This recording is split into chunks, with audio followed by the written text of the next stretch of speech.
बिस्मिल्लाहिर्रहमानिर्रहीम, अस्सलाम वालेकुम। मैं गौहर भट्ट सियासत के प्लेटफॉर्म से आपकी खिदमत में हाजिर हूँ। सबसे पहले दरख्वास्त है कि चैनल को सब्सक्राइब कर लें और बेल आइकन ज़रूर दबा दें ताकि आप तक मेरा व्लॉग बर वक्त पहुँच सके।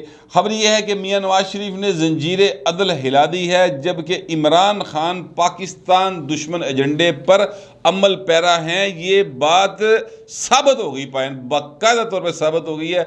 वो कैसे साबित हो गई है, इस पर बात करते हैं। पहले देखिए, इमरान खान के जो एक बहुत करीबी साथी हैं ना, जिन्हें ड्यूटी लगी है, फवाद चौधरी साहब ने कल कामरान शाहिद साहब के प्रोग्राम के अंदर ये इंकशाफ किया था कि जनाब हम IMF की जो डील हो रही है पाकिस्तान के साथ, KPK और पंजाब हुकूमत उसको मानने से इनकार कर देगी।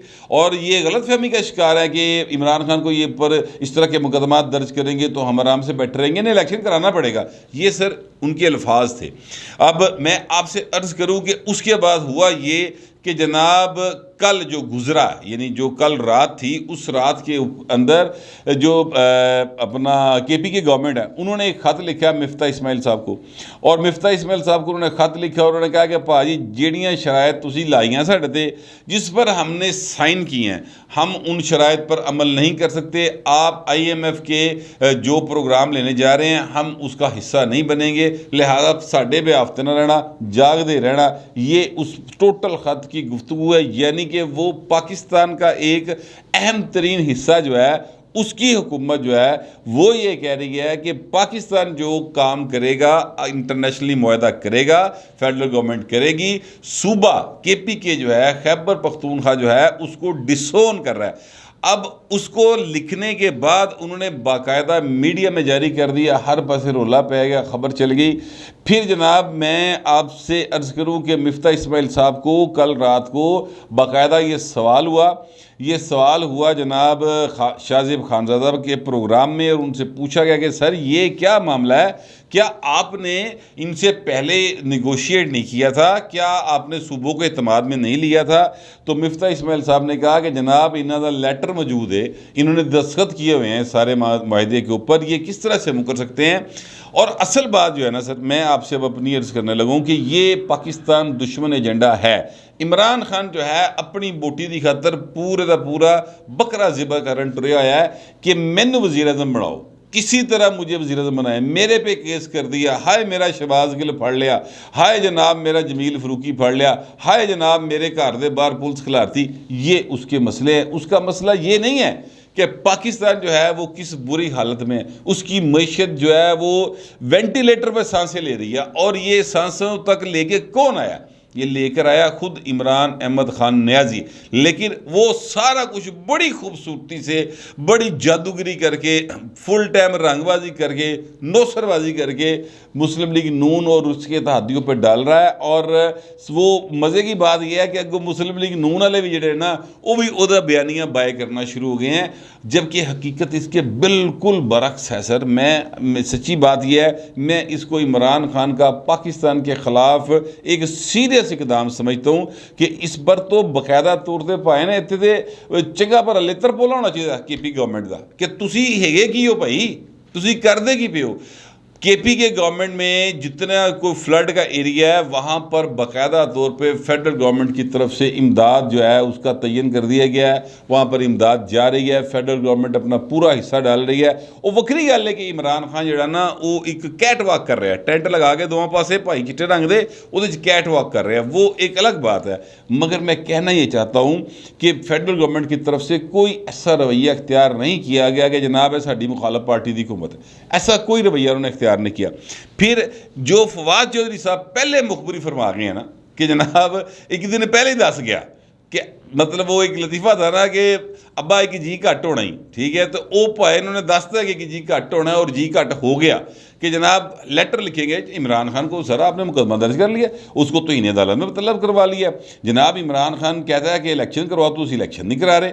ये उनके मतलब जो सारी गुफ्तगू है, आप वो कामरान शाहिद साहब का वो क्लिप सुन लें, बेशक वो आपको आराम से ट्विटर के ऊपर, फेसबुक के ऊपर आपको वो वायरल है इस वक्त फुल टाइम, वो आपको मिल जाएगा। तो वो एक दिन पहले भाई मुखबरी कर रहा है कि ये करन जा रहा है जो इमरान खान, अभी जो वो हुआ है अपना KPK की तरफ से है, उन्होंने तो पंजाब का भी कहा हुआ है। हो सकता है जब तक आपका व्लॉग पहुंचे मेरा, तब तक पंजाब की तरफ से भी इस तरह का कोई लेटर आ जाए। तो ये एक बाकायदा तौर पे पाकिस्तान के ख़िलाफ़ एक साजिश है। मैं इसको इस तरह समझता हूँ। मैं इसलिए कह रहा हूँ कि IMF से डील का मतलब ये 1 अरब 17 करोड़ डॉलर नाल सानू कोई इतने सुरखाब दे पर नहीं लग जाने। लेकिन मसला ये है कि दुनिया की तमाम दोस्त ममालिक जो हैं, चाइना हो, अमेरिका हो, सऊदीया हो, टर्की हो, कतर हो, ये जो है अपना UAE हो, जितने भी ममालिक हैं ना, इवन यूरोपीय यूनियन हो, वो सारे कह रहे हैं कि सर IMF से एक NOC ले लें कि आपका प्रोग्राम बहाल हो गया और आप डिफ़ॉल्ट करने नहीं जा रहे। देखिए ये एक बड़ी 2+2 वाली गल है कि बहू जी तुसी ऐसे कारोबार च पैसे नहीं लाते जिहड़ा डुब गया होवे। हाँ, आप उसकी नीलामी में जाके हिस्सा जरूर ले लेते हैं कि ए मैनू दे दो, मैं इन्ने च खरीदना। रुपये की शय होती है, अगला 10 पैसे मुल लाता है। नीलामी में जाके ज़रूर उसका जो है ना आप मोल लगा देते हैं, लेकिन उस डूबी हुई कश्ती का मुसाफिर बनने को कोई तैयार नहीं होता। तो कारोबार है सर दुनिया का।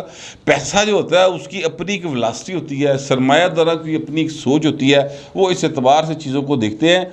मैं यही कहना चाह रहा हूँ कि जब IMF के साथ बाकायदा तौर पर मुआहदा हो जाएगा, 3 दिन रह गए हैं सर, 3 दिन बल्कि 2 दिन रह गए हैं, अब आप समझ लें। तो 2-3 दिन बाद उन्हें ओके करना सी ते इधरों पाए ने घर दे विचों मैं कहता हूँ कि बाकायदा तौर पर यानी ये छुरी मारी गई है पाकिस्तान की वखीदे च ना, इन्होंने छुरी मारी है कि ये जो PT वाले हैं, तो कोई यार है इस मुल्क का वाली वारस, कोई देख रहा है, कोई सोच रहा है, कोई 100 मोटो लेने वाले, कोई पाकिस्तान की सलामती के जामन जो अदारे हैं वो कुछ देख सोच समझ रहे हैं। उन्होंने को समझ आ रही है कि इन्हों जम्मिया पालिया पोसिया पढ़ाला हाया 3-3 विआह कराए वज़ीर आज़म बनाया सी, ये की करदा पिया भाई, ये किधर लेके जा रहा है पाकिस्तान की मैशत को। अगर वो मुआहदा नहीं होगा तो ये सारे ममालिक पाकिस्तान में इन्वेस्ट नहीं करेंगे। जब वो इन्वेस्ट नहीं करेंगे तो सर तुसी रोटी कितों खाओगे। देखिए इस वक्त पाकिस्तान जो है ना, उसकी 3 करोड़ इंसान जो है ना पाकिस्तान के, सर वो बेघर हो गए, उन्होंने कख कंडा नहीं रहा। सैलाब जो है ना वो सारा कुछ रोड़ के ला गया। अब उसकी जिम्मेदारी जिन पे भी है वो सारे जानते हैं। मैं इस पर कई व्लॉग ये खाकसार जो है वो कर चुका है, मैं उस तफसील में नहीं जाना चाहता। लेकिन वो 3 करोड़ ख़ानदान जो है ना वो सर बैठ गए, घर बैठ गए, बिल्कुल घर की बैग कर रहे ही नहीं, बेचारे वेले हो गए। एक तो ये नुकसान ये हुआ। अब इस मईशत के साथ जो पहले वेंटिलेटर पे थी, सैलाब फिर गया पाए उन्होंने। इसके बाद अगली बात यह है कि अब वहाँ पर मुख्तलिफ़ किस्म की वबाएँ फैलेंगी, उनका इलाज करना है, उस पर पैसा खर्च होगा। उससे फिर अगली बात है सर, वो अगली बात यह है कि जो गंदम की फसल थी वो हमारी पहले 10% ख़राब हुई सी, उसके बाद जी बाकी बची खुची सी वो अफ़गानिस्तान स्मगल हो गई, और अब हम दुनिया से गंदम मंगवा रहे हैं, और दुनिया से गंदम आएगी डॉलर के बस, ठीक है। और अगले साल के लिए गंदम बीजने का जो टाइम आएगा तो हमारे किसान की इतनी पसली नहीं रही कि वो वहाँ पर गंदम बीज सके। सर ये हालात पाकिस्तान के हैं। ऐसे में IMF के साथ जो डील है तो बाकायदा तौर पर ऑक्सीजन वाला काम है साढ़े लिए, कि अगर वो मिल जाए ऑक्सीजन तो साडा जिहड़ा बोल के वो साह लैंदा रहेगा, तो कोई दूजा चंगा डॉक्टर आके उसका बेहतर इलाज कर देगा। मतलब एमरजेंसी के हालात हैं, पक्के एमरजेंसी के हालात हैं। उस सारी सूरत हाल में KP गवर्नमेंट जी वो कहती जी असी इस मुआहदे पर अमल नहीं करना। यार मतलब वो बाकायदा हालात पैदा कर रहे कि उत्थे गवर्नर राज लाया जाए, वो बाकायदा ये हालात पैदा कर रहे कि गिद्दड़ गुट होवे इन्हां दी, और बाकायदा तौर पर जो कहते हैं बंदर किला खेड़ा जाए इन्हां नाल। ये हालात पैदा कर रहे। इन्हें पाकिस्तान का कोई दर्द दुख नहीं है, इन्होंने सिर्फ इको तकलीफ है कि बस किसी तरह इमरान खान वज़ीर आज़म बनना चाहिए, भावें जो मर्जी हो जाए, भावें बनी गला का नाम प्राइम मिनिस्टर हाउस रख दियो सर, ठीक है। वो कहता मैंने वज़ीर आज़म को, बस मैं वज़ीर आज़म बना, ये उसकी ख्वाहिश है और ये वो कोशिश कर रहे हैं। बाकी सर पाकिस्तान की अवाम है वो उन्होंने मन मर्जी है हजूर, वो चाहें तो जनाब इमरान खान के बयानी को बाय करते रहे। लेकिन मैं आपसे ये अर्ज़ करूँ, सच्ची बात यह है कि हिटलर के जो थे ना जर्मनी के लोग, उन्होंने हिटलर के बयानी को बाय किया था। उस वक्त बहुत सारे जो दूसरे सियासतदान थे वो चीका मारते सन को ये पागल है, इन्हें कुछ नहीं पता, ए मुल्क बर्बाद कर देगा। लेकिन किसी ने उनकी बात नहीं सुनी, उल्टा लोगों ने उनको चोर डाकू पता नहीं क्या कहा, कई बेचारे मारते तो कई तो मुल्क छड़ के नस गए सन, ठीक है, बड़ी मुश्किल नसे सन। लेकिन बात उन्हीं की ठीक निकली जिनको चोर डाकू कहा गया था, वो कह रहे थे कि ये गलत हरकतें कर रहा है, फिर हुआ वही जिसकी वो प्रेडिक्शन कर रहे थे कि जिस रास्ते पे ये हिटलर जा रहा है ये जर्मनी को बर्बाद करवा देगा, और फिर वही हुआ। अभी भी मैं आपसे अर्ज़ करूँ कि जिस दिन से तहरीक इंसाफ ने ये बयानियाँ अपनाया और ये हुकूमत में आए हैं, मैं तो उनका रोला पाया है। मैं अकेला नहीं, बहुत सारे और भी सारे लोग हैं, मैं तो उनमें से एक, मतलब इन्नी बड़ी तूतियाँ जो एक तूती मेरी भी है, इन्नी बड़ी हिफाजत है। तो हम ये बात कर रहे हैं कि पाए ना एक किन लैंदा जी, ये तो कोई पॉजिटिव बात करते ही नहीं है। यानी रूटीन की गुफ्तगू होती है ना कि यार आप बहुत अच्छे लग रहे हैं, बड़े हैंडसम लग रहे हैं, की खादा अच्छा अजय खादा, कोई बात नहीं यार फलां जूस पिया करो, है कोई पॉजिटिव बात होती है ना। अब भाई सब तो उस गल भी नेगेटिविटी कर देते हैं। इनकी आप रूटीन की गुफ्तगू, जब ये प्राइम मिनिस्टर पाकिस्तान थे तब बता दें इन्होंने कोई एक पॉजिटिव बात की हो। पूरे 3 साल 7 महीने की घुमा जड़ी ना सर, वो आप उसमें ढूंढ के बता दें। ऐसे ये 3 साल 7 महीने का फिगर जो है ना, ये मुझे एक ऐसे गलीज़ किस्म की जो है वो माजी के एक हुक्मरान की याद दिलाता है जिसका मैं नाम भी नहीं लेना चाहता। बस वो जो समझने वाले हैं वो समझ जाएंगे मैं किसका जिक्र कर रहा हूँ। तो ये जो सरकार है ना, ये इमरान खान साहब, इन्होंने कभी कोई पॉजिटिव गुफ्तगू रूटीन में भी नहीं की सर। अपनी हुकूमत के दौरान भी कभी चंगी गल्लां नहीं सी कीतियां। जो सबसे अच्छी इन्होंने बात की होगी ना, जो सबसे अच्छी बात की होगी वो ये की है जनाब कि मैंने अल कादर यूनिवर्सिटी बना दी, ठीक है, यहाँ पे बच्चे पढ़ेंगे। तो वो सबसे अच्छी बात की, ज़ाती कारोबार लाया भैन ने, पैसे बड़े किसे दे, ज़मीन बड़ी किसे दी, ज़मीन अपने ना बीवी दे ना, तो उत्थे जनाब उन्होंने यूनिवर्सिटी बनाती। ये सर उनके काम है। या जनाब शौकत खानम के लिए पैसे मांगते फिरते हैं। अब भाई जरा ना इसे कम आया है, तो बाहर जो समझ सकते हैं वो समझे, जो नहीं समझना चाहते हैं तो अल्लाह ताला हिदायत दे। मैं क्या कह सकता हूँ। अब मैं आता हूँ उस बात की तरफ जिस पे मैंने कहा कि ये जो मियाँ नवाज शरीफ साहब हैं, इन्होंने जंजीर अदल हिला दी है। जैसे कि आप जानते हैं कि मियाँ नवाज शरीफ साहब जो है ना, उनके बारे में सुहेल वड़ाई साहब जो हैं, वो मैं आपको कल के विलाग में बता चुका हूँ कि सुहेल वड़ाई साहब ने कहा था कि वो हो सकता है अदलिया को एक ख़त लिखे कि जनाब भाई ना इधर भी मेरे भी ध्यान करो हजूर, असी भी बैठे हैं इंसाफ के मुंतज़िर, साढ़े भी ध्यान करो। तो उन्होंने कल गैर रस्मी गुफ्तगू की है, और वो जाहिर है कि वहाँ पर जो सहाफ़ी थे उनके साथ की है, ऑफ कैमरा गुफ्तगू है। उस गुफ्तगू में उन्होंने कहा कि जनाब आपने जस्टिस शौकत सिद्दीकी का इंटरव्यू देखा है, आपको और कितनी गवाहियाँ चाहिए। देखिए मियाँ नवाज शरीफ के बारे में मैं शुरू से ये बात कह रहा हूँ, उनकी बहुत सारी पॉलिसी से मुझे इख्तलाफ रहा है। जब वो हुक्मरान थे तब भी था, माजी में 3 बारी वज़ीर आज़म रहे, मेरा कई जगहों के ऊपर उनकी पॉलिसी से इख्तलाफ रहा है। जाहिर है कि मैं एक आम सहाफ़ी, मेरे इख्तलाफ से कोई इतना फ़र्क नहीं पड़ता था उनको, लेकिन मैं अपनी एक राय रखता था। मैं अभी भी उनकी बहुत सारी पॉलिसी से इख्तलाफ रखता हूँ, लेकिन वो बहरहाल मुल्क के 3 बार वज़ीर आज़म रहे हैं। यार आपने उसको ऐसे निकाल के पाकिस्तान की सियासत से बाहर निकाला जैसे मक्खन में से बाल निकालते हैं यार, ठीक है। और उनके हक में गवाहियां सुन लें। जिस जज ने सजा दी यार, वो कह रहे कि भाजी मेरी संगीत से अंगूठा रख के मेरे को साइन कराया गया, वो कह रहा है जज अरशद मलिक, ठीक है। उसके बाद एक और जज साहब आ गए, वो जज साहब ने कहा जी मेरे सामने साकब निसार ने फलां नूं फोन किया कि ए काम करना ही। वो जज साहब अपने बात पे कायम है, ठीक है। बुलाओ साकब निसार को अदालत के अंदर, उनको नहीं बुला रहे। फिर उसके बाद आ जाए जनाब, अगली बात सुन लें। अगली बात यह है कि जस्टिस शौकत सिद्दीकी साहब, मेरे मुंह जो अजीज़ पता नहीं क्यों निकल रहा है, जस्टिस, हाँ बल्कि नाम है सर उनका, सॉरी माजरत चाहता हूँ, जस्टिस शौकत अजीज़ सिद्दीकी उनका पूरा नाम है। मैं परेशान था कि मैं नाम गलत नहीं ले रहा। वो असल में माजी में हमारे एक वज़ीर आज़म भी रहे हैं ना, तो मैं कन्फ्यूज़ हो रहा था उस पर। खैर माफ़ी चाहता हूँ। जस्टिस शौकत अजीज़ सिद्दीकी साहब जो है सर, उन्होंने बाकायदा तौर पर पहले अपने एफिडेविट में ये बात की, ठीक है, कि मेरे पास फलां जर्नैल साहब आए थे, ठीक है, जनरल फैज़ हमीद का नाम दिया उन्होंने, और उन्होंने पूछा नवाज शरीफ और धीरे केस का की करेगा, तेरे को अपील आती। तो उन्होंने कहा जी मैं तो आइंदे मुताबिक फैसला करांगा। उन्होंने कहा तू तो साड़ी 2 साल की मेहनत ज़ाया कर देगा। उसके बाद फिर एक इंटरव्यू है सर उनका, अमार मसूद साहब ने इंटरव्यू किया, तो नवाज शरीफ साहब उसका हवाला दे रहे कि जनाब वो जो इंटरव्यू है उसके बाद भी कोई वजह रह गई कि सो मोटो ना लिया जाए।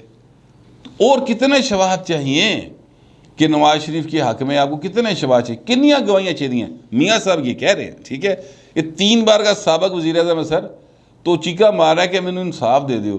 तो इत्थे जिहड़ा आम आदमी है उहदा की हाल होएगा। इस मुल्क के निज़ाम पर ना सर मैं कहता हूँ कि क्या करे बंदा, बस बात कर सकते हैं, करते हैं, कभी जोर ला कर ली दी, कभी हंस के कर ली दी, कभी कोशिश कर ली दी कि आराम ना गल कर लीए, लेकिन बात है और हम करते चले जा रहे हैं। लेकिन हालात भी हैं कि सुधरने का नाम नहीं ले रहे। मियाँ नवाज शरीफ साहब को जिस तरीके से सर नाहल किया गया, हमारे आंखों देखा वाक़या है। जुल्फ़िकार अली भुट्टो साहब को जब उनका अदालती कत्ल किया गया था, उस वक़्त तो चले मैं ज़ाहिर है कि बहुत छोटा था, हमने तो किताबें पढ़ी हैं, वो किस्से सुने हैं, कहानियाँ सुनी हैं, उस दौर के आर्टिकल्स पढ़े हैं, ख़बरें देखी हैं, वो तो चले एक अलग बात है। इतने साढ़े सामने दी गल्लां नहीं यार सारे दी। उस वक़्त तो कैमरा नहीं होता था इतना, उस वक़्त तो मोबाइल नहीं होते थे, उस वक़्त तो लोग उन चीज़ों को रिकॉर्ड नहीं कर सकते थे। हुण तो हर शय सामने दी ने हज़ूर, तो वो सारा कुछ हमारे सामने है। जिस तरीके से जुल्म हो रहा था, महरूमा आसमा जंगीर साहबा कहती थी कि यार मैनू ये दसो ये कहाँ होता है कि निगरान जज मुकर्रर कर दो, टाइम मुकर्रर कर दो कि जनाब इतनी देर में फैसला करना है। केड़ी अदालती तरीक़ी जो है या कौन सी कहाँ लिखा कर उनके अंदर। तो हजूर बात यह है कि मियाँ नवाज शरीफ और उसकी बेटी जो है ना, उसके केस के फैसले होने चाहिए। सज़ा दे दो भावें, मैं ये नहीं कह रहा, लेकिन फैसले होने चाहिए। आप उनको सज़ा दी हुई है, आज तक लोग उनको बाकायदा तौर पे कायद तस्लीम करते हैं। हजूर कितने साल हो गए सज़ा दी हुई, नाअहल कर दिया हुआ, सियासत में हिस्सा नहीं ले सकते, पार्टी की सरबराही नहीं कर सकते, वोट नवाज शरीफ के नाम का पैंदा है।